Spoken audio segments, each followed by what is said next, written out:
परमेश्वर को धन्यवाद देते हैं आज के इस महत्वपूर्ण समय के लिए जो हमारे परमेश्वर ने हमें एक बार फिर ये वक्त दिया है कि हम मन के नवीनीकरण के ऊपर चिंतन और मनन कर सकें, जिसको हमने रोमियो की किताब और उसके 12वें अध्याय से निकाला था। और यहाँ बाइबल हमें बताती है, book of Roman chapter 12 and verse 1, हे भाइयों, मैं तुम्हें परमेश्वर की दया स्मरण दिलाकर विनती करता हूँ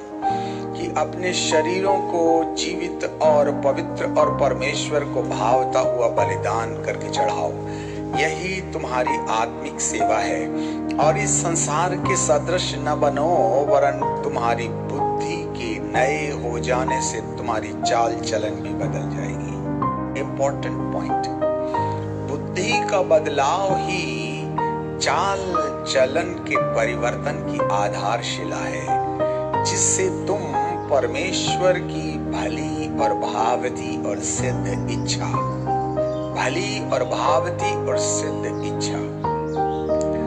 हमारी जिंदगी में जब हम धरती पर रहते हैं, जैसे ये बाइबल हमें पहला कुरिन्थियों की किताब में और उसके 15वें अध्याय में हमें शास्त्र इस प्रकार से 26वें पद में कहता है, 18वें पद में, 19वें पद में माफ कीजिएगा, हम केवल इसी जीवन में मसीह की आशा रखते हैं तो हम सब मनुष्यों में अभागे हैं। इस ही जीवन में आशा रखना, इसका मतलब है इस जीवन से हटकर एक और कोई भी जीवन होगा, इसलिए उस जीवन और इस जीवन के बीच में अंतराल प्रकट किया जा रहा है। यदि हम केवल इसी जीवन में आशा रखते हैं तो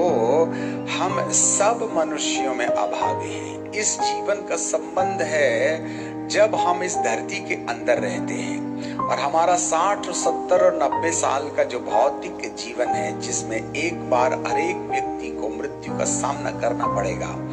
और मृत्यु के बाद, जैसे बाइबल इब्रानी की किताब में कहती है कि एक बार मृत्यु और मृत्यु के बाद न्याय का होना नियुक्त है। इससे ऐसे पता चलता है कि जरूर कहीं ना कहीं दो प्रकार के जीवन है,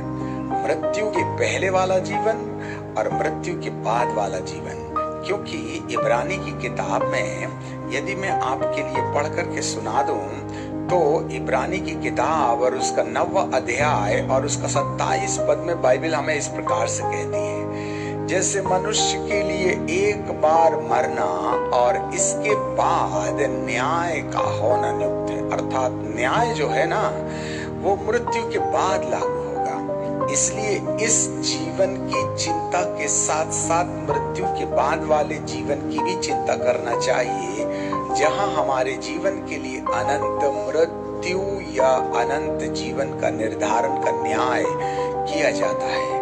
अधिकांशतः इस धरती के अंदर में यीशु मसीह के पीछे चलने वाले उन सिद्धांतों पर ज्यादा ध्यान देते हैं जो इस जीवन में लागू होते हैं, अर्थात चंगाई, छुटकारा, आशीर्वाद, नौकरी, चाकरी, अपनी भौतिक समस्याओं से आजादी का मन जो हमें सताते रहता है ना, यही इस जीवन की चिंता है। परंतु ऐसे लोगों को बाइबल हमें अभागा कहती है, क्योंकि वे इस जीवन के साथ साथ उस जीवन को भुला चुके हैं जो मृत्यु के बाद हमारे न्याय के पश्चात या तो अनंत अरबों और खरबों साल के लिए स्वर्ग का जीवन, जिसको अनंतकालिक जीवन कहते हैं, या अरबों और खरबों सालों के लिए एंडलेस टाइम, जिसका कोई सीमा नहीं है,